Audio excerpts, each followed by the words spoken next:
నమస్కారం AP journalism వార్తలకు స్వాగతం. నా పేరు సుమలత. వార్తల్లో ముందుగా హెడ్లైన్స్.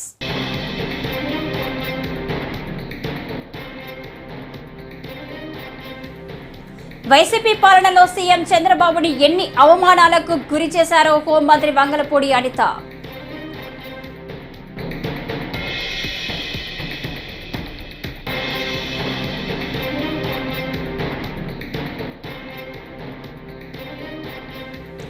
తుంగభద్ర గేటు కొట్టుకుపోవడంపై కూటమి ప్రభుత్వం తప్పుడు ప్రచారం చేస్తుందన్నారు మాజీ మంత్రి అంబటి రాంబాబు.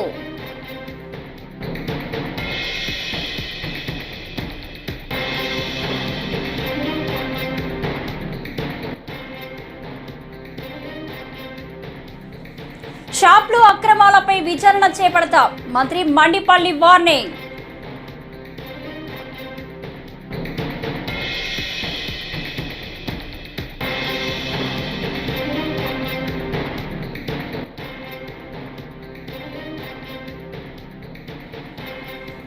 కర్ణాటకలో తుంగభద్ర డ్యాం గేటు కొట్టుకుపోవడంపై సమీక్షించినట్టు రాష్ట్ర మంత్రి నిమ్మల.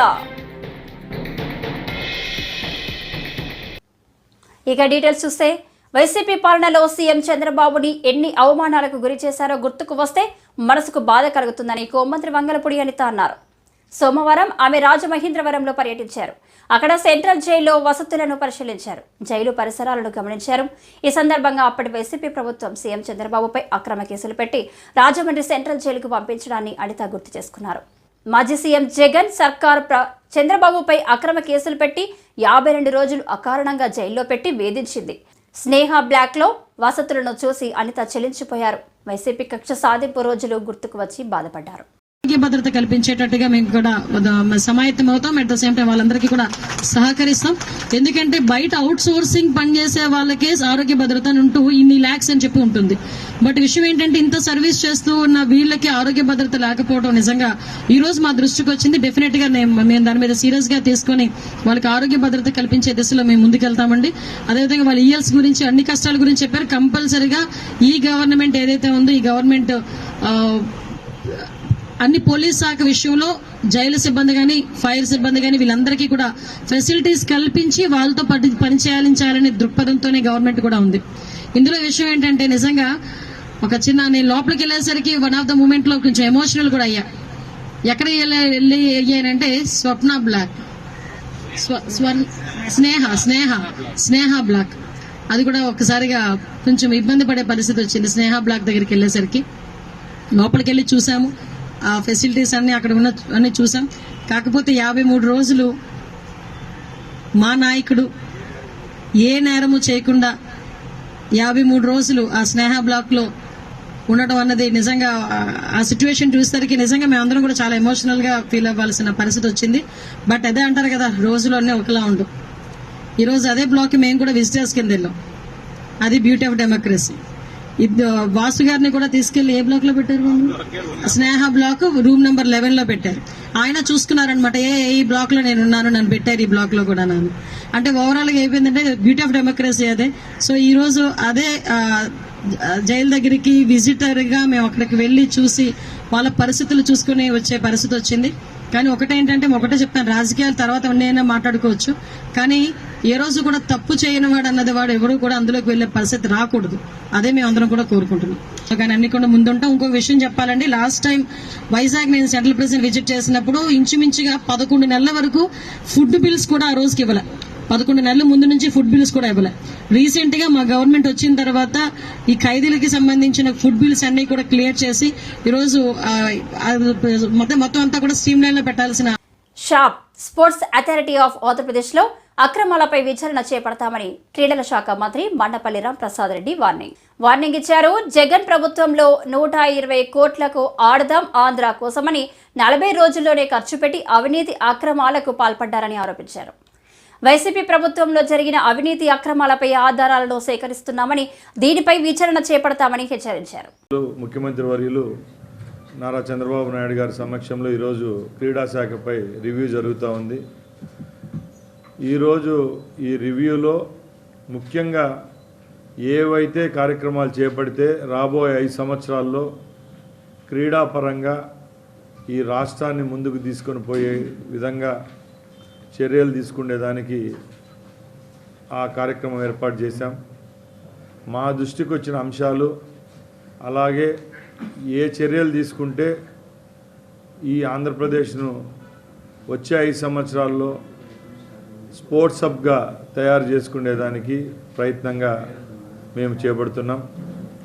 ముఖ్యంగా ఈ రాష్ట్రంలో గల్లీ నుంచి హెడ్ క్వార్టర్స్ వరకు ఎక్కడైతే ప్రోగ్రామ్స్ ఇంప్లిమెంట్ చేస్తామో తూచా తప్పకుండా ఏ విధమైన సమస్యలు లేకుండా క్రీడాకారులకైతేనే అక్కడ ఇన్ఫ్రాస్ట్రక్చర్ ఏ విధంగా ఏర్పాటు చేస్తే మంచి జరుగుతుందో అవన్నీ దృష్టిలో పెట్టుకొని మా ప్రిన్సిపల్ సెక్రటరీ గారు అయితేనే విసిఎండితో అందరితో మాట్లాడుకొని మేము పవర్ పాయింట్ ప్రజెంటేషన్ ఇచ్చేదానికి ముఖ్యమంత్రి గారి దృష్టికి కొన్ని విషయాలు తీసుకొని పోతాం. దానిలో ముఖ్యంగా క్రీడా వికాస్ కేంద్రాలు అయితేనే, అలాగే గ్రామ స్థాయిలో క్రీడలు ప్రోత్సహించాలంటే, నాణ్యమైన క్రీడలు ఇవ్వాలంటే ప్రజలకు, అక్కడ ఉన్న క్రీడాకారులకు అక్కడ ఏర్పాటు చేయబోయే గ్రౌండ్స్ విషయం అయితేనే, ఇన్ఫ్రాస్ట్రక్చర్ విషయం అయితేనే చర్చించాము. ఇంకా ఈ రాష్ట్రంలో గత 5 సంవత్సరాల నుంచి జరిగిన అవినీతి కార్యక్రమాలు మీ అందరికీ తెలుసు. సుమారు 120 కోట్ల రూపాయలను ఆడుదాం ఆంధ్ర అనే కార్యక్రమానికి కేవలం 40 రోజుల్లోనే ఖర్చు పెట్టి ఈ రాష్ట్ర పరువును బజారు పాలు చేసిన ఆనాటి ప్రభుత్వం యొక్క దుశ్చర్యలు అనుకోండి, ఆ ప్రభుత్వంలో వాళ్ళు తిన్న డబ్బును విషయంలో కూడా. తుంగభద్ర గేటు కొట్టుకుపోవడంపై కూటమి ప్రభుత్వం తప్పుడు ప్రచారం చేస్తుందన్నారు మాజీ మంత్రి అంబటి రాంబాబు. తుంగభద్ర 3 రాష్ట్రాల ఉమ్మడి ప్రాజెక్టు. రాష్ట్రంలో ఏది జరిగినా వైఎస్ జగన్ పై నెట్టే ప్రయత్నం చేసి చంద్రబాబు తప్పుకోవాలని చూస్తున్నారంటూ ఘాటు విమర్శలు చేశారు. జగన్మోహన్ రెడ్డి గారు నిధులు సక్రమంగా కేటాయించకపోవటం వల్లనే ఈ గేట్ ఇవాళ కొట్టుకుపోయిందని మరి ఎల్లో మీడియాకు సంబంధించినటువంటి ఛానల్స్ విస్తృతంగా ప్రచారం చేస్తున్నాయి. దురదృష్టవశాత్తు ఆ విషయాల్ని ప్రజలకు అర్థమయ్యే విధంగా 2 మాటలు చెబుదామనే ఉద్దేశంతో ఈరోజు ఈ ప్రెస్ మీట్ని ఆహ్వానించడం జరిగింది. తుంగభద్ర ప్రాజెక్ట్ అనేది ఉమ్మడి ప్రాజెక్ట్. అది కర్ణాటక, ఆంధ్రప్రదేశ్, కొద్దిగా తెలంగాణ, ఈ 3 రాష్ట్రాలకి సంబంధించినటువంటి ఉమ్మడి ప్రాజెక్ట్. దీని నిర్వహణకి తుంగభద్ర బోర్డు ఉంటుంది. కర్ణాటక, మనము, దానితో పాటు సిడబ్ల్యూసి, సెంట్రల్ వాటర్ కమిషన్, వారు కూడా 3 రాష్ట్రాలకి సంబంధించినటువంటి ప్రాజెక్ట్ కాబట్టి నిర్వహణలో వారు బాధ్యత తీసుకుంటారు. చైర్మన్గా వారు ఉంటారు. ఇది దాని కన్స్ట్రక్షన్. దానికి సంబంధించి దానిలో ఒక గేటు కొట్టుకుపోతే అది జగన్మోహన్ రెడ్డి గారి సైడ్ ఎఫెక్ట్ అని, జగన్మోహన్ రెడ్డి గారి వాళ్ళే కొట్టుకుపోయిందని ఇలాంటి దుష్ప్రచారం చేసేటటువంటి కార్యక్రమం చేయటం చాలా దురదృష్టకరమని ఈ సందర్భంగా నేను చెప్పదలుచుకున్నా.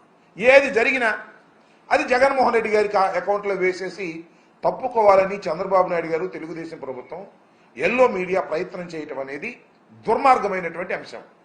ఇదే విధంగా మరి జగన్మోహన్ రెడ్డి గారి టైంలో పులిచింతల 16వ గేటు కొట్టుకుపోతే వితిన్ 20 డేస్లో దాన్ని రిపేర్ చేసేసి ఏర్పాటు చేసి నీరు కిందకు పోకోకుండా ఆపడం జరిగిందనే విషయాన్ని మర్చిపోయారు. అప్పుడు కూడా చాలా బురదరాత రాసేటటువంటి కార్యక్రమం చేశారు. జగన్మోహన్ రెడ్డి గారి వాళ్ళే కొట్టుకుపోయింది. అది కొత్త ప్రాజెక్టు. వాస్తవానికి కాంట్రాక్టర్ లోపం వలన, చంద్రబాబు నాయుడు గారికి కాంట్రాక్టర్కి మధ్య ఉన్నటువంటి లాలూచి వలన ఫండ్స్. కర్ణాటకలో తుంగభద్ర డ్యాం గేటు కొట్టుకుపోవడంపై ఏపీ సీఎం చంద్రబాబు సమీక్షించినట్టు రాష్ట్ర జలవనరుల శాఖ మంత్రి నిమ్మల రామానాయుడు తెలిపారు. సీఎం ఆదేశాలతో ఘటనా స్థలానికి ఇంజనీర్ల బృందం, సెంట్రల్ డిజైన్ కమిషనర్ వెళ్లారని మంత్రి చెప్పారు. లోతట్టు ప్రాంత ప్రజలను అప్రమత్తం చేయాలని కలెక్టర్లను ఆదేశించామన్నారు. కౌతాలం, కోస్గి, మంత్రాలయం, నందవరం ప్రాంతాల ప్రజలు అప్రమత్తంగా ఉండాలని కోరారు. శ్రీశైలం సాగర్, పులిచింతల ప్రాజెక్టుల అధికారులకు ఈ మేరకు ఆదేశాలు జారీ చేశామన్నారు. 105 టీఎంసీల నీటి నిల్వ సామర్థ్యం కలిగినటువంటి తుంగభద్ర ప్రాజెక్టుకి సంబంధించినటువంటి మొత్తం 33 గేట్లలో 19వ గేటు రాత్రి సుమారు 11 గంటల సమయానికి కొట్టుకుపోయినటువంటి పరిస్థితుల్లో మన ముఖ్యమంత్రి చంద్రబాబు నాయుడు గారు వెంటనే స్పందించి వెంటనే జలవనరుల శాఖ మంత్రిగా నాతో, అదేవిధంగా మా కార్యదర్శి, మా ఈఎన్సీ, ఇంజనీరింగ్ అధికారులందరితో కూడా ఆయన సమీక్ష జరిపి కర్ణాటక అధికారులతోటి మరి సమన్వయం ఎప్పటికప్పుడు చేసుకుంటూ అందులో భాగంగా పర్టికులర్గా ఏదైతే ఈ యొక్క గేట్స్ అమరికలో అత్యంత నిపుణత కలిగినటువంటి కన్నమనాయుడు గారు మొన్న పోలవరం ప్రాజెక్టులో ఆ గేట్ల అమరికలో కూడా ఆయన కీలకంగా వ్యవహరించిన వ్యక్తి. ఆ కన్నం నాయుడు గారి యొక్క సారథ్యంలో ఏదైతే మన రాష్ట్రానికి సంబంధించినటువంటి యొక్క సెంట్రల్ డిజైనింగ్ ఆర్గనైజేషన్ ఏదైతే ఉందో ఆ సిఈ ఎస్సీ ఈఈలు వీరందరూ కూడా ఒక బృందంగా ఏర్పడి వెంటనే ఆ కొట్టుకుపోయినటువంటి గేట్కి పునర్నిర్మాణం చేయాలని చంద్రబాబు నాయుడు గారు ఇచ్చిన ఆదేశాలని ఇమ్మీడియట్లీ అమలు చేసుకుంటూ వస్తూ ఉన్నాం. ఏదైతే ఈ యొక్క తుంగభద్ర ప్రాజెక్టు పురాతన ప్రాజెక్టు కావడం వల్ల ఈ యొక్క గేట్కి ఇటువంటి సమస్య వచ్చినప్పుడు ఏదైతే స్టాప్ లాక్ గేట్స్ దీనికి ఆల్టర్నేటివ్ లేకపోవడం వల్ల ఈరోజు 30,000 క్యూసెక్కుల నీరు వరకు కూడా ఆ యొక్క కొట్టుకుపోయిన గేట్ నుంచి కిందకి పోతున్నటువంటి పరిస్థితి. అయితే ఒక్క గేట్ నుంచే ఇంత నీరు పోతే మిగిలిన గేట్స్ కూడా ప్రెషర్ ఏర్పడుతుందనే ఉద్దేశంతో అదేవిధంగా మళ్ళీ కొట్టుకుపోయినటువంటి గేటు స్థానంలో మరొక గేటుని ఏర్పాటు చేయాలి కాబట్టి నీటిని కూడా తగ్గించాలనే ఉద్దేశంతో 90,000 క్యూసెక్కుల నీరు వరకు కూడా క్రిందకి వదులుతున్నామని చెప్పేసి సంబంధిత ప్రాజెక్టు అధికారులు కూడా చెప్పడం జరుగుతూ ఉంది. ఏదైతే ఈ యొక్క కొట్టుకుపోయినటువంటి గేట్ సైజు చూస్తే 60 అడుగులు ఇంటూ 20 అడుగులు. అయితే అంత గేట్ని మనం ఇమీడియట్లీ స్టాప్ లాక్ గేట్గా మనం తయారు చేసి పెట్టలేం కాబట్టి దాన్ని ఇప్పుడు 60 ఇంటూ ఉమ్మడి గోదావరి జిల్లాలో పౌర సరఫరాల శాఖ మంత్రి నాదెండ్ల మనోహర్ పర్యటించారు. ఏలూరు అమలాపురంలో రైతులతో నేడు ఆయన సమావేశమయ్యారు. 674 కోట్ల రూపాయల చెక్కులను పంపిణీ చేశారు. గోదావరి జిల్లాలో 35,374 మంది రైతులకు 674.47 కోట్ల రూపాయల బకాయిలు పంపిణీకి ఏర్పాట్లు చేశారు. ఈ సందర్భంగా నాదెండ్ల మనోహర్ మాట్లాడుతూ జగన్ ప్రభుత్వం హయాంలో సివిల్ సప్లైస్కు రైతులు ధాన్యం అమ్మారన్నారు. రైతులకు అప్పటి వైసీపీ సర్కారు నగదు చెల్లించలేదన్నారు. రెడ్డి ప్రసాద్ గారు కృష్ణాయపాలెం, జి విజయరాజు గారు రామరాజు గారు జున్నూరు, బొబ్బిశెట్టి రామలింగేశ్వరరావు గారు పెనుమదం గ్రామం, బోడపాటి సత్యనారాయణ గారు కృష్ణాయపాలెం, రెడ్డి రవికుమార్ గారు కృష్ణాయపాలెం, అలాగే గారపాటి ప్రభుదాస్ గారు కృష్ణాయపాలెం, కాకర్ల సాయిబాబు గారు కృష్ణాయపాలెం, పుట్టా గణేష్ గారు కృష్ణాయపాలెం, గజ్జెవరపు సూర్యప్రకాష్ గారు కృష్ణాయపాలెం, గరికబాటి రవిదేశి గారు కృష్ణాయపాలెం. వీళ్ళ వరకు వేదిక మీదకి ఇటు పక్కకు వచ్చి నుంచోవాలండి. వెస్ట్ గోదావరి నుంచి వచ్చిన వాళ్ళు అక్కడ చెక్కు తీసుకున్న వాళ్ళు అటు పక్క నుంచి దిగిపోండి దయచేసి. అక్కడ చెక్కు తీసుకున్న వాళ్ళు అటు పక్క నుంచి దిగండి.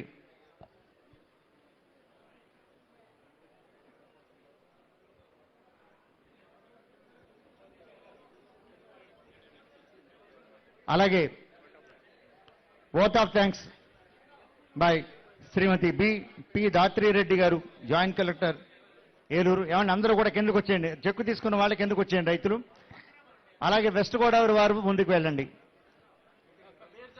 సార్ బాబు అటు తప్పుకోండి. ఇక్కడ వెస్ట్ గోదావరి రెడ్డి ప్రసాద్ గారు కృష్ణాయపాలెం, అలాగే విజయరామరాజు గారు జున్నూరు గ్రామం,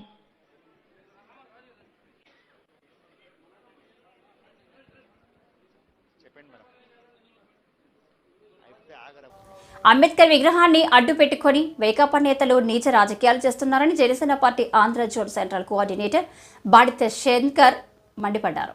విజయవాడలో ఆయన మీడియాతో మాట్లాడుతూ అంబేద్కర్ పేరు తొలగించింది జగన్ రెడ్డి అని పేర్కొన్నారు. చంద్రబాబు, పవన్ కళ్యాణ్, లోకేష్, సుజనా చౌదరిపై వైకాపా నేతలు మరోసారి అవాకులు చవాకులు పేలితే రోడ్డు మీద ఎలా తిరుగుతారో చూస్తామన్నారు.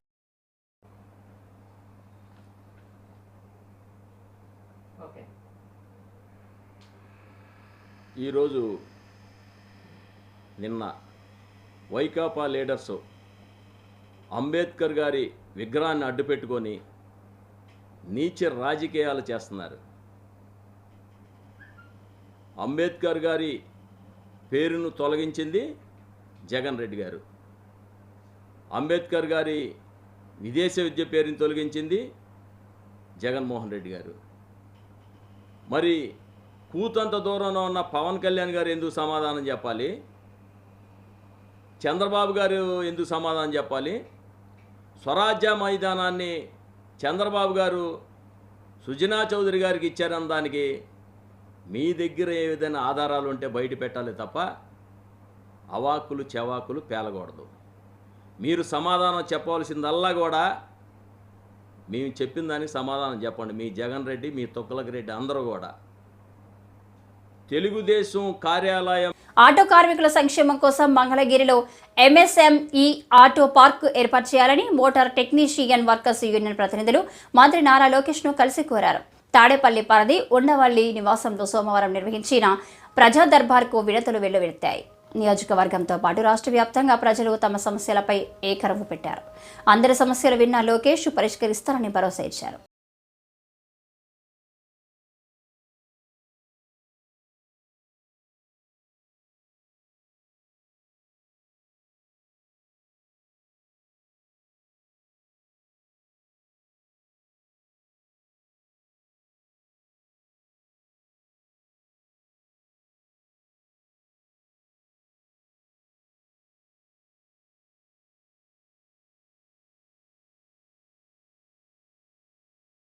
నకిలీ మిర్చి విత్తనాల బారిన పడి నష్టపోయిన రైతాంగాన్ని తక్షణమే ఆదుకోవాలని ఏపీ రైతు సంఘం పల్నాడు జిల్లా ప్రధాన కార్యదర్శి ఏపూరి గోపాలరావు డిమాండ్ చేశారు. ఈ మేరకు నకిలీ విత్తనాల బారిన పడి నష్టపోయిన అచ్చంపేట మండలం తాళ్ల చెరువుకు పలువురు రైతులతో కలిసి సోమవారం స్పందనలో జిల్లా కలెక్టర్కు ఫిర్యాదు చేశారు. అచ్చంపేట మండలం తాళ్ల చెరువు గ్రామంలో గత ఖరీఫ్ సీజన్లో US 450 అనేటటువంటి విత్తనాన్ని నాటి రైతులు మొత్తం కూడా తీవ్రంగా నష్టపోవడం అనేటటువంటిది జరిగింది. దాదాపుగా 100 మంది పైగా రైతులు 300 ఎకరాల్లో విత్తనాన్ని సాగు చేసి తీవ్రంగా నష్టపోయారు. ఇదే విత్తనాన్ని మేడికొండూరు మండలం అదేవిధంగా తదితర మండలాల్లో వేశారు. దీనికి సంబంధించినటువంటి యజమాని అక్కడ వాళ్ళకి రైతులకి నష్టపరిహారం పాకెట్కి 2000 రూపాయల చొప్పున ఇవ్వటం అనేటటువంటి జరిగింది. కానీ ఇక్కడ కూడా తాళ్ల చెరువు రైతులు మొత్తం దగ్గర కూడా పంటను అధికారులు పరిశీలించారు. ఆ సమయంలో అదేవిధంగా మందుల కంపెనీల యాజమాన్యం పరిశీలించి విత్తనాల కంపెనీల యాజమాన్యం పరిశీలించి ఈ పంట మొత్తం కూడా విత్తనాలు నకిలీవని తేల్చి నిర్ధారించడం అనేటటువంటి జరిగింది. ఆ సందర్భంగా రైతుల వద్ద నుండి వాళ్ళ యొక్క ఆధార్ కార్డు, వాళ్ళ యొక్క బ్యాంక్ అకౌంట్, వాళ్ళకు సంబంధించినటువంటి రసీదులు ఇవన్నీ కూడా ఆ విత్తనాల కంపెనీ యజమాని సేకరించి వారం 10 రోజుల్లో మీ అందరికీ కూడా డబ్బులు వేస్తానని చెప్పడం అనేటటువంటి జరిగింది. కానీ వారం 10 రోజుల తర్వాత ఇప్పటికి దాదాపుగా 4-5 నెలలుగా తిరుగుతా ఉన్నా కూడా ఆ యజమాని ఏం మాత్రం కూడా స్పందించినటువంటి పరిస్థితి లేదు. ఈ సందర్భంగా మేము కలెక్టర్ గారి ఆఫీసులో ఈ రోజు అర్జీ ఇవ్వడం అనేటటువంటి జరిగింది. గతంలో 4 రోజుల క్రితం కూడా ఇక్కడ అర్జీ ఇవ్వడం అనేటటువంటి జరిగింది. అయితే ఇప్పటికి కూడా ఆ సమస్యకి పరిష్కారం అనేటటువంటిది ఏ రకంగా కూడా కనిపించలేదు. అందుకని ఈ రోజు మేము అధికారులను మేము రిక్వెస్ట్ చేసేది ఏంటంటే ఇప్పటికైనా సరే ఆ యజమాని బద్వేలు నియోజకవర్గ పరిధిలోని కొత్తపల్లి ప్రభుత్వానికి చెందిన 2 ఎకరాల డీకేటీ స్థలంలో దళితులు పేదలు గుడిసెలు వేసుకొని ఉంటే స్థానిక నాయకుడు వచ్చి ఇళ్లను తొలగించి మహిళలపై దాడి చేయడం దుర్మార్గమని అఖిలపక్ష నాయకులు కిషోర్ కుమార్, బి నారాయణ సత్తార్లు మండిపడ్డారు. కడప R&B అతిథి గృహంలో ఆదివారం వారు మాట్లాడుతూ దళితులను పేదలను కొట్టి తిరిగి వారిపైనే అక్రమ కేసులు బనాయించడం ఏంటని ప్రశ్నించారు. భర్తల ముందర భార్యలు కొట్టడం జరిగింది. మరి ఈ సంఘటనను ఎదుర్కోవడం కోసం ప్రయత్నిస్తే జడ పట్టుకొని బట్టలు కూడా ఊడిపోతున్నాయనేటువంటి ఇంకిత జ్ఞానం లేకుండా ఆ మహిళల మీద దాడులు జరగడం, ఆ మహిళలు దాడులు జరగడంతో పాటు దెబ్బలు తిన్న వాళ్ళకంటే కొట్టినటువంటి వాళ్ళు ముందుగా పోలీస్ స్టేషన్కి పోయి ఈ మహిళల మీద, ఈ దెబ్బలు తిన్నటువంటి దళితుల మీద అక్రమ కేసులు బనాయించడం కూడా జరిగింది. మరి మేము నిన్న ఇక్కడ ఉన్నటువంటి మిత్రులందరం కూడా బద్వేల్లో ఆ ప్రాంతాన్ని సందర్శించడం జరిగింది. ఆ ఇబ్బంది పడి దెబ్బలు తిన్నటువంటి మహిళలను పరామర్శించడం జరిగింది. ఏ స్థలంలో అయితే వాళ్ళు గుడిసెలు వేసుకుంటున్నారో ఆ స్థలాన్ని కూడా పరిశీలించడం జరిగింది. మరి పోలీస్ స్టేషన్కు పోయి ఒక సబ్ ఇన్స్పెక్టర్ స్థాయిలో ఒక పోలీస్ ఆఫీసర్తో మాట్లాడితే అయ్యా వీళ్ళ దగ్గరికి వాళ్ళు వచ్చారా, వాళ్ళ దగ్గరికి వీళ్ళు వచ్చారా, మరి దళితుల మీద కేసు కట్టాల్సినటువంటి సందర్భం ఎక్కడుంది అని చెప్పి ప్రశ్నిస్తే నాకు ఏమీ తెలియదు, మా ఆఫీసర్లు కట్టమన్నారు, నేను కేసు కట్టినా, ఏమన్నా ఉంటే మా ఆఫీసర్లతో మాట్లాడుకోపోండి అని బాధ్యత రహితంగా మాట్లాడడం బట్టి చూస్తూ ఉంటే కడప జిల్లా ఒంటిమిట్ట చెరువుకు నీరు నింపకపోవడానికి ప్రధానమైన కారణం అధికారులు మరియు పాలకుల నిర్లక్ష్యమని మాజీ రాష్ట్ర కల్లుగీత కార్పొరేషన్ డైరెక్టర్ కొమర వెంకట నరసయ్య అన్నారు. ఆయన ఒంటిమిట్టలో మాట్లాడుతూ నీరు లేక అటు రైతాంగం ఇటు ప్రజలు తీవ్ర ఇబ్బంది ఎదుర్కొంటున్నారని అన్నారు. గత 4 సంవత్సరాల నుండి ఒంటిమిట్ట చెరువు ఎండిపోయిందని, అంతకుముందు నిండుకుండలా కనిపించేదని తెలిపారు. కారణంగా ఒంటిమిట్ట చెరువుకు నీరు నింపలేకపోయినారు. అధికారుల నిర్లక్ష్యం, ప్రజాప్రతినిధుల నిర్లక్ష్యం కారణంగా ఈరోజు ఒంటిమిట్ట మండలంలో తీవ్రమైన దుర్భిక్ష పరిస్థితులు నెలకొన్నాయి. ఒంటిమిట్ట చెరువుకు నీరుంటే ప్రత్యక్షంగా పరోక్షంగా 5,000 ఎకరాల్లో పంటలు సాగుబడతాయి. ఈరోజు పశువు పండించే రైతులు వర్షం లేక, బోర్లలో నీళ్లు లేక, పశువు సకాలంలో విత్తనం వేయలేకని దుర్భిక్ష పరిస్థితిని ఎదుర్కొంటున్నారు. దీనికి కారణం అధికారుల నిర్లక్ష్యమే. అదేవిధంగా గతంలో పనిచేసిన ప్రజాప్రతినిధుల నిర్లక్ష్యమే.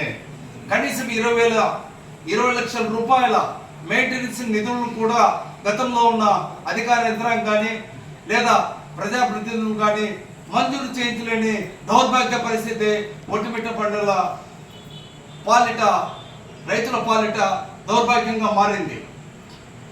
గతంలో జరిగిన వాటిని చెప్పుకుంటూ పోతే ఎన్నో వైఫల్యాలు ఉన్నాయి. అవన్నీ వాటి పోదలుచుకోలేదు. ముఖ్యంగా నిన్నటి దినం జిల్లా అధ్యక్షులు గౌరవనీయులు శ్రీ జగన్మోహన్ రాజు గారి దృష్టికి ఒక వారం కింద తీసుకెళ్ళాం. అదేవిధంగా నిన్న కూడా మేము తీసుకెళ్లడం జరిగింది. ఒంటిమిట్ట చెరువులో నీరు లేకుండా పోవడం వల్ల మండలంలో ఎదుర్కొంటున్న దుర్భిక్ష పరిస్థితుల గురించి ఆయనకు వివరించడం జరిగింది.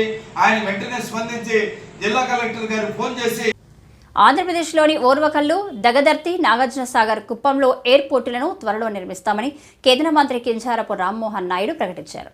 వీటితో పాటు తెలంగాణలో కూడా కొత్త ఎయిర్పోర్టులను నిర్మిస్తామని స్పష్టం చేశారు. దేశవ్యాప్తంగా చాలా ఎయిర్పోర్టులను త్వరలో పూర్తి చేయనున్నామని రామ్మోహన్ నాయుడు వెల్లడించారు. రామ్మోహన్ నాయుడు ఆదివారం నాడు విజయనగరంలో పర్యటించారు. పలు అభివృద్ధి పనుల్లో మంత్రి పాల్గొన్నారు. ఈ సందర్భంగా మీడియాతో రామ్మోహన్ నాయుడు మాట్లాడుతూ ఉత్తరాంధ్ర రూపురేఖలు మార్చే శక్తి భోగపురం ఎయిర్పోర్టుకి ఉందని తెలిపారు. 2026 జూన్ నెలలోపు ఎయిర్పోర్టు ప్రారంభించాలని నిర్ణయించుకున్నామని అన్నారు.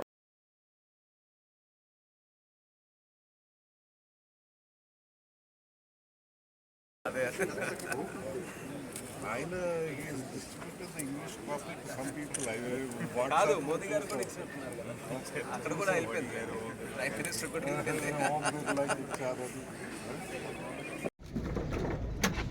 ఉత్తరాంధ్రకి అభివృద్ధికి సంబంధించి అతి కీలకమైనటువంటి భోగాపురం ఎయిర్పోర్ట్ ప్రాజెక్టు రాష్ట్ర ప్రభుత్వం కానీ కేంద్ర ప్రభుత్వం కానీ అనుకున్న సమయం కంటే త్వరగానే పూర్తి చేయాలన్నటువంటి లక్ష్యంతో ఈ 2 ప్రభుత్వాలు ఏర్పడిన తర్వాత టాప్ ప్రయారిటీగా ఈ ప్రాజెక్టుని తీసుకోవడం జరిగింది. అందులోనే భాగంగా గత నెల జూలై 11వ తేదీన ముఖ్యమంత్రి గారు కూడా ప్రత్యేకంగా ఒక విజిట్ భోగాపురంకి విచ్చేసి ఆయన మొత్తం ప్రాజెక్ట్ అంతా కూడా ఒకసారి రివ్యూ చేసుకొని డిసెంబర్ 26కి పూర్తి అవ్వాల్సినటువంటి ప్రాజెక్ట్కి క్లియర్గా టైం లైన్ ఇచ్చారు. ఎప్పుడనంటే జూన్ 26 లోపలే ఈ యొక్క భోగాపురం ఎయిర్పోర్ట్ పూర్తి చేయాలన్న లక్ష్యాన్ని ముఖ్యమంత్రి గారు ఆ రోజు జరిగినటువంటి రివ్యూ మీటింగ్లో చెప్పడం జరిగింది.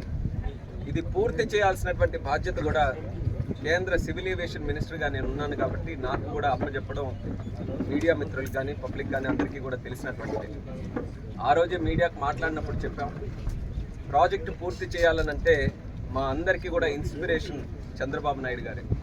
గతంలో పోలవరం ప్రాజెక్టు మొదలుపెట్టినప్పుడు అలాంటి జైగాంటిక్ ప్రాజెక్ట్ అసలు చేయాలనంటే చాలా అసాధ్యంతో కూడినటువంటి పనిని కూడా ఆయన ప్రతి సోమవారం పోలవరంగా మార్చుకొని ప్రతి సోమవారం కూడా పోలవరం విజిట్ చేసి రివ్యూ చేసి అక్కడ ఉన్నటువంటి వర్కర్స్ని కానీ అక్కడ ఉన్నటువంటి సిబ్బందిని మోటివేట్ చేసి ఏ రకంగా ఆ ప్రాజెక్టుని 5 సంవత్సరాలు ఆయన ముఖ్యమంత్రి పరిధిలో 2014 నుంచి 19 వరకు ఎంత అద్భుతంగా ముందుకు నడిపించారో మనం అందరం కూడా చూసాం. ఈరోజు ఆయన్నే నేను కూడా ఇన్స్పిరేషన్గా తీసుకొని ఈ ప్రాజెక్ట్ అనుకున్నటువంటి సమయం కంటే ముందు జరగాలనంటే ప్రతి నెల కూడా ఒక్కసారి ఈ ప్రాజెక్ట్ని సందర్శించి ఇక్కడ ఉన్నటువంటి ఆదోని డీఎస్పీగా డి సోమన్న బాధ్యతలు చేపట్టారు. గుంటూరు సిఐడి శాఖలో సిఐగా పనిచేసిన సోమన్న బదిలీపై ఆదోని డీఎస్పీగా వచ్చారు. సోమన్న మాట్లాడుతూ మట్కా, క్రికెట్ బెట్టింగ్, పేకాట తదితర అసాంఘిక కార్యకలాపాలకు పాల్పడితే కఠిన చర్యలు తప్పవని హెచ్చరించారు. ప్రజలకు అందుబాటులో ఉండి సమస్యల పరిష్కారానికి కృషి చేస్తారన్నారు. డిఎస్పీ ఆదానిగా కొత్తగా ఛార్జ్ తీసుకుంటున్నాను. ఇంతకు మునుపు నేను ఇక్కడ ఇదే జిల్లాలో వేరే పోలీస్ స్టేషన్లో ఎస్ఐ గాను, తర్వాత సర్కిల్స్లో ఇన్స్పెక్టర్ గానే పనిచేసినాను. ఈ జిల్లా పైన నాకు పూర్తిగా అవగాహన ఉంది. తర్వాత ఈ కొత్తగా బాధ్యతలు తీసుకున్న తర్వాత ఈ ఆదంలో ఉన్న సమస్యలన్నింటినీ పరిష్కారం చేయడానికి నేను సరదా కృషి చేస్తానని, తర్వాత ఎలాంటి లా అండ్ ఆర్డర్ ప్రాబ్లం లేకోకుండా శాంతి భద్రతలు పరిరక్షిస్తామని, తర్వాత ఏదైనా జూదము, మటక, తాగుడు వీటన్నిటిపైన కూడా సోషల్ ఈవెల్స్ పైన కూడా కఠిన చర్యలు ఉంటాయని చెప్పి నేను ఈ సందర్భంగా తెలియజేస్తాను. ఈ వార్త ఇంతటితో సమాప్తం. నమస్కారం.